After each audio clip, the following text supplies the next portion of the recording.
Di samping kita haram untuk membawa Al-Qur'an, menyentuh Al-Qur'an, menyentuh mushaf, ya, lebih tepatnya adalah menyentuh mushaf.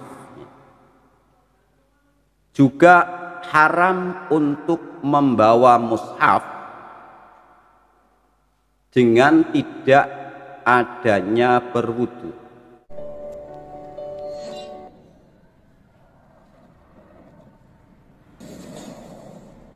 Assalamualaikum warahmatullahi wabarakatuh.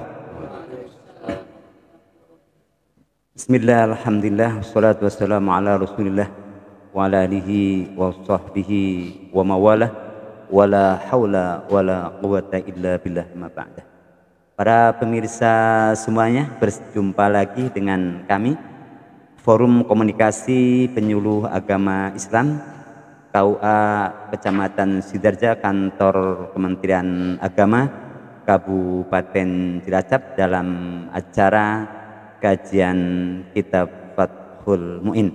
Para pemirsa, alhamdulillah materinya semakin menarik tambah hari, dan pada hari ini kita akan melanjutkan kajian kita bersama Ustadz kita, Bapak Kiai Ahmad Awwaluddin Latif, salah satu penyuluh yang ada di Kantor Kementerian Agama Kabupaten Cilacap. Untuk lebih menyingkat waktu, teman-teman, kita langsung saja temui beliau. Assalamualaikum warahmatullahi wabarakatuh, Pak Kiai. Waalaikumsalam warahmatullahi wabarakatuh. Apa kabar, Pak Kiai? Alhamdulillah sehat walafiat, bisa berjumpa lagi dengan kajian kitab rutin kita di setiap hari Rabu ini. Pada hari ini kita akan membahas apa, Pak? Insya Allah kajian kita kali ini mengenai hal-hal yang diharamkan bagi orang yang hadas atau yang tidak berwudu, dan juga nanti kita kaji bersama tentang mushaf dan yang lain-lain. Oke, terima kasih para pemirsa semuanya. Kajian yang sangat menarik berkaitan dengan hal-hal yang diharamkan ketika orang berhadas atau tidak berwudu. Untuk lebih mantapnya, para pemirsa, kita langsung saja kaji masalah ini. Jangan lupa semak sampai tuntas supaya tidak salah paham. Oke, para pemirsa, kita langsung saja, silahkan Pak Kiai. Assalamualaikum warahmatullahi wabarakatuh. Waalaikumsalam warahmatullahi wabarakatuh. Bismillahirrahmanirrahim. Orang yang hadas asghar, orang yang tidak berwudu, itu haram untuk melaksanakan beberapa hal, antara lain haram melaksanakan sholat, dan juga haram untuk membawa mushaf. Membawa mushaf itu haram. Membacanya itu boleh walaupun tidak wudu kalau hadas asghar. Kita sering dengar Al-Quran dan mushaf itu apakah sama atau berbeda? Kita maklum kalau Al-Quran adalah kalamullah yang diturunkan kepada Kanjeng Nabi Muhammad Sallallahu Alaihi Wasallam melalui perantara malaikat Jibril, yang kemudian menjadi pegangan untuk orang Islam, itu Al-Quran. Sedangkan yang namanya mushaf adalah salinan teks Al-Quran. Jadi bisa salinan teks Al-Quran itu bisa ditulis dengan tangan atau dicetak, itu yang namanya mushaf. Berarti yang kita baca sehari-hari itu namanya adalah mushaf. Mushaf.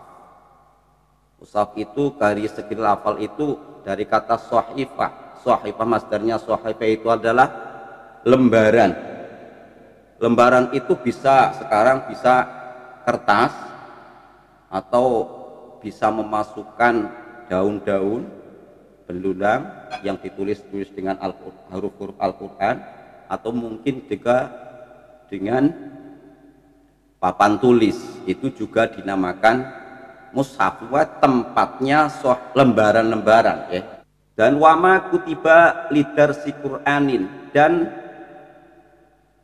perkara yang ditulis dengan Al-Quran dengan tujuan darsi Qur'anin, belajar Al-Quran atau membaca Al-Quran, seperti walau ba'du ayatin, walaupun hanya sebagian ayat, seperti lauh, papan tulis. Jadi yang haram untuk menyentuh dan membawanya itu bukan hanya satu mushaf utuh ya. Walau ba'du ayatin, walaupun sebagian ayat saja, kalau itu adalah dalam lembaran, bisa dalam kertas atau yang apalah ya, itu haram untuk membawanya dan menyentuhnya dengan tujuan menulisnya itu untuk dirosah. Berbeda dengan yang bukan tujuan untuk dirosah, yang bukan merupakan shahifah lembaran, seperti zaman sekarang banyak di aplikasi HP tentang Al-Quran. Itu apakah haram menyentuh ketika kita membuka aplikasi Al-Quran dalam HP dan membawanya? Itu tidak diharamkan, karena itu dalam aplikasi HP bukan merupakan shahifah, itu hanya pantulan cahaya. Jadi tidak mengapa walaupun kita tidak berwudu menyentuh atau membawa HP yang isinya ada aplikasi Al-Quran. Kemudian di samping kita haram untuk membawa Al-Quran, menyentuh Al-Quran, menyentuh mushaf ya, lebih tepatnya adalah menyentuh mushaf, juga haram untuk membawa mushaf dengan tidak adanya berwudu. Nah, mungkin kita ada kesulitan, semisal kita baru belanja beli Al-Quran dalam keadaan tidak wudu. Bagaimana cara jalan keluar apabila kita ingin membawa Al-Quran itu tidak berdosa karena kita tidak berwudu? Ya sebaiknya berwudu. Kalau tidak berwudu itu ada solusinya, yaitu dengan membawa barang yang lain. Entah apa bentuknya, misalkan membawa Al-Quran dengan pulpen. Dengan pulpen dimasukkan ke dalam tas, kita bawa. Wal mushaf ghairu maksudin bil hamli, mushafnya itu bukan tujuan yang kita bawa. Yang kita bawa adalah pulpen ya. Yang kita bawa adalah misalkan pulpen ya.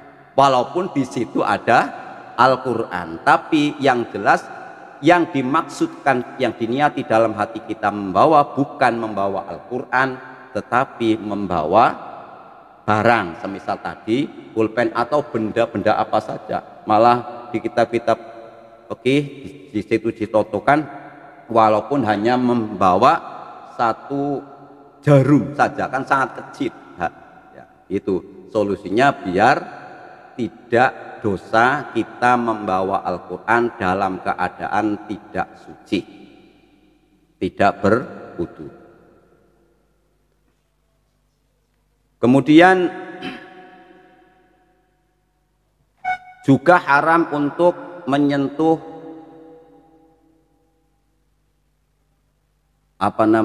yang putih-putihnya mushaf itu, misalkan dalam kertas itu kan ada tulisannya ya, tulisan Al-Quran, walaupun itu tidak ada tulisan Al-Qurannya, tapi dalam mushafnya itu juga haram untuk menyentuhnya. Lembaran-lembaran kosong itu kan ada ya, dalam satu mushaf pokoknya semuanya utuh, itu tidak boleh untuk menyentuhnya kecuali dalam keadaan suci. Nah, kalau tidak menyentuh, kita membaca Al-Quran dalam keadaan tidak utuh kan boleh, tapi dengan semisal kita membukanya dengan kayu atau dengan pena lah, itu juga diperbolehkan dengan catatan idza lam yanfasil alaihi, kalau kayunya tadi yang untuk membuka Al-Quran itu adalah tidak terpisah daripada mushafnya tadi ya. Intinya ya, kalau misalkan ini jangan lama-lama lah, langsung seret buka gitu, jangan lah, ini kan nanti ada hamlunya. Jangan lama-lama dibuka gini, langsung cepat-cepat kita dalam membuka mushaf dengan semisal kayu. Kemudian kalau Al-Quran yang berisi tafsir itu bagaimana? Tergantung. Kalau tafsirnya itu lebih banyak daripada huruf-huruf Al-Quran, maka tidak mengapa, tidak berdosa kita menyentuhnya, kita membawanya dalam keadaan tidak berwudu. Misal tafsir yang besar, kita kenal ada tafsir Munir, tafsir Qurtubi, tafsir Khazin, dan sangat banyak. Itu tafsir yang jelas, huruf tafsirnya itu lebih banyak daripada Al-Quran. Kalau tafsir Jalalain itu menurut pendapat para ulama itu ada yang mengatakan hanya selisih 2 huruf lebih banyak tafsir Jalalainnya. Itu ya juga boleh, tapi para ulama memfatwakan sebaiknya adalah untuk tetap berwudu karena kehati-hatian, jangan-jangan di situ ada kurang salah cetak atau bagaimana, nanti bisa sama dalam hurufnya Al-Quran. Selanjutnya dengan masalah terjemah Al-Quran itu bagaimana? Terjemah Al-Quran itu tidak sama dengan tafsir. Nah, terjemah Al-Quran tidak sama dengan tafsir. Oleh karena itu terjemah Al-Quran itu tidak boleh untuk dibawa, Al-Quran terjemahan itu tidak boleh untuk dibawa, disentuh dalam keadaan tidak bersuci. Artinya tafsir dengan terjemah itu berbeda ya. Tafsir dengan terjemah itu berbeda. Walaupun hanya semisal buku Yasin lah, hanya surat Yasin saja ya. Surat Yasin di situ banyak terjemahan. Nah, itu di situ ada terjemahannya, itu bagaimana? Juga haram untuk membawa dan menyentuhnya dalam keadaan tidak berwudu. Demikian kajian kita kali ini, semoga bermanfaat. Assalamualaikum warahmatullahi wabarakatuh. Waalaikumsalam.